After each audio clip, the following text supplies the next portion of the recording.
Hey guys, today I'm giving you 5 reasons you could be jeopardizing your ability to achieve your goals this year. I want you to be able to do more in 2024. So I'm going to share with you 5 things that you might be doing that are putting your goals at risk. All right, let's go ahead and dive in and get started.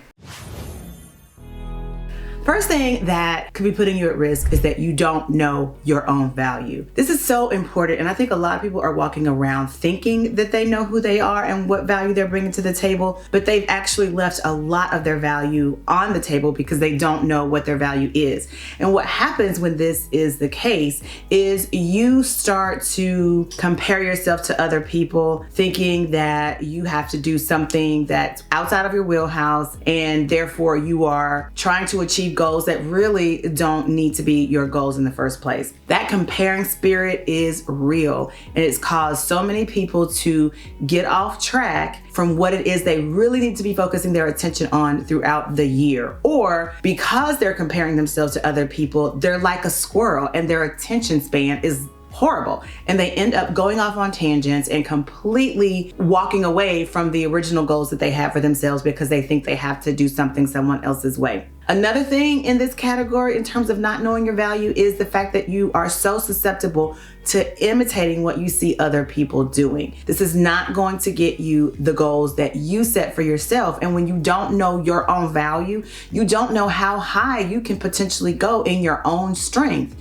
because you don't know what that value is. You don't know how to play the cards you've been dealt. So what happens is you look at what other people are doing, you imitate them, and you find yourself off track. This is a huge risk that is going to prevent you from achieving your goals this year. Lastly, under this category, when you don't know your value, you're afraid. You do not do things, you don't take the risk because you're afraid you're not going to do a good job. You're afraid you can't do it. And the reason that happens is because you don't know what you're capable of. You've not tested your limits. You've not walked in your purpose. You've not experienced your value or delved deep enough into who you are, understanding what you need to do and be your best to actually overcome the fear because you know that you can do it. Even if it doesn't work out the greatest the first time, you are afraid to do it because you don't know your value. Let's get to the second risk. The second risk is you don't know how to set boundaries, manage expectations, and teach people how to treat you. If this is the case, you're risking your ability to achieve your goals because you're allowing other people to sabotage you. They're stealing your time, they're stealing your energy, and they're stealing your focus. And so you aren't able to achieve your goals. If you can't set boundaries, and remember, boundaries are those things that protect what is inside. It's not to keep people out, it's to protect the value that you've discovered about yourself that is going to enable you to achieve your goals. If you don't know how to set those boundaries, you're risking your ability to achieve your goals. If you don't know how to manage expectations, people will think they can do whatever they want and you're gonna say yes, or they'll have the wrong expectations of your business or your service or your request to help or your asking if you can help. They will take that to mean that you're giving them all of you, or they will overstep their bounds because you've not managed their expectations. The best way to do that is to understand what you need to do and be your best, and understand your personal framework and your personal standard operating practices so that you can manage other people's expectations, but also manage your own expectations so you don't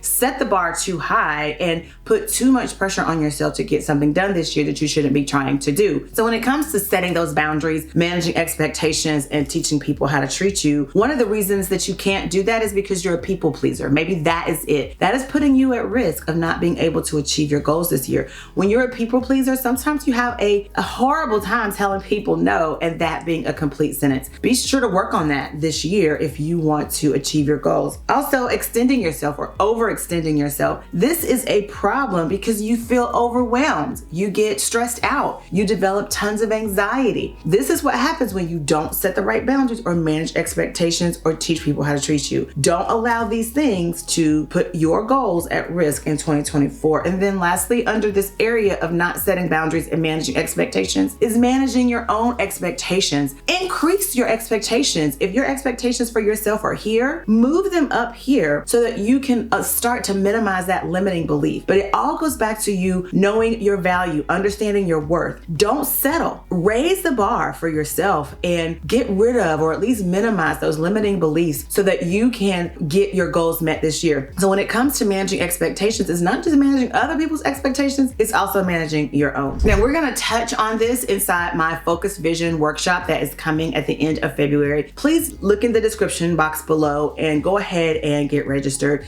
It's an amazing online virtual workshop that I walk you through my tips and tricks for staying focused. Many people will do vision boards this month, and that is great. However, there is a difference between creating a vision board and creating the plan to actually achieve those goals that you put on your vision board. But there's another step that people frequently miss, and that is developing a game plan to stay focused, stay motivated and inspired to actually work the plan and put in the effort to achieve the goal. So my Focus Vision workshop is going to help you with that. And it's also going to touch on the idea of managing expectations, setting boundaries, and teaching people how to treat you. So be sure to head down to the description and go ahead and get registered for that. It's February 29th. And I have two separate times, an 11 a.m. and a 6 p.m. Central Standard Time. So it works out for a lot of people. So make sure you get on that list. All right, the third thing that could be putting your goals at risk this year is you don't know what motivates you. You do not know what is going to get you up out of bed in the morning and get you sitting at your desk to actually achieve your goals. If that is the case, you have got to fix it. This goes back to knowing who you are and what you need to do and be your best. It's so important to stay motivated and put forth the effort. That's what I meant when I said it's not enough to have a vision board. It's not enough to create a plan to achieve the things you put on your vision board. You have to know what effort is going to take for you to actually work the plan you create for yourself.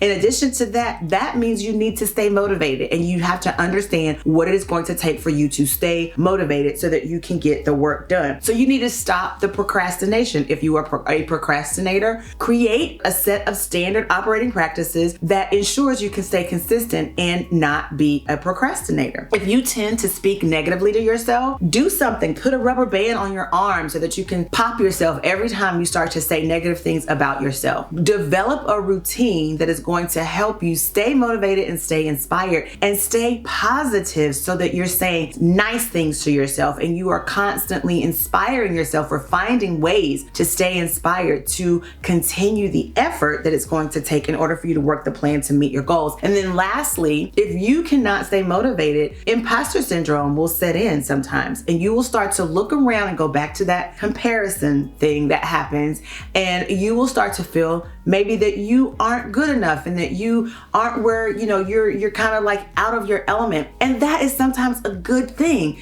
to grow. Sometimes in order for you to grow, you have to be uncomfortable. It doesn't mean you don't deserve to be there. It just means you're in a growth spurt. So do the work. Allow that fact to motivate you and inspire you to learn more, to get better in your space, to stay encouraged. And once you have learned something different and you're able to incorporate that into whatever it is you're doing, it's going to make you feel a lot better, and it's going to increase your confidence level. So don't allow imposter syndrome to set in, and make sure that you're finding ways to stay inspired and motivated based on what you need to do and be your best, so that you are not jeopardizing your ability to achieve your goals. Next, the fourth thing is that you don't have a contingency plan when those triggers and distractions and disappointments happen. You have to have a contingency plan because it is life and we are human, and people that we work with are human. We're going to be disappointed. There are going to be times when our triggers are hit, and we have to know how to overcome those triggers, overcome the disappointments, overcome the discouragement that could potentially happen. Have a game plan. If you don't, inevitably, this is going to get you stuck. You're not going to be able to meet your goals this year. So don't allow this to be one of the things that keeps you from getting where you want to be. This is a risk that you need to be aware of. And then finally, The last risk I don't want you to allow to take over your ability to achieve your goals is you're operating from an empty cup. Now guys, here on this channel, I am always and will always talk about how to be unapologetically you, but this year I am including the idea of living intentionally. I want you to stay tuned to some things, a series that we have coming up on how to live intentionally. So if you are not subscribed to the channel, go ahead and do so, because you're going to want to pay attention to that series. But if you are trying to operate anything, achieve your goals, grow your business, build your family, climb the corporate ladder, and you are not filling your cup first and operating from your overflow or giving from your overflow, you are going to burn yourself out and you are at risk for not being able to achieve your goals this year. So if I were you, I would develop a game plan to fill my cup first. What does that mean? For me, if you watched my video last week, you know that one of my ends is that I am going to create a journaling time and a prayer time in the afternoon so that I can reflect and fill my cup first. Then I can give out of overflow. Then I can serve. Then I can overcome some of the challenges that come my way on the next day because I have filled my cup, and I advise you to do the same thing. All right, that does it for me. I hope you enjoyed today's video. I want you to minimize your risk of not being able to achieve your goals, and don't do these things. Make sure that you are being mindful of these 5 things and that you are staying on top of them. All right, guys, that does it for me. Make sure you head down, register for a focus vision. It's February 29th. I've got 2 time frames for you, Central Standard, 11 a.m. and 6 p.m. Go ahead and get registered, and I look forward to seeing you there. All right, bye guys.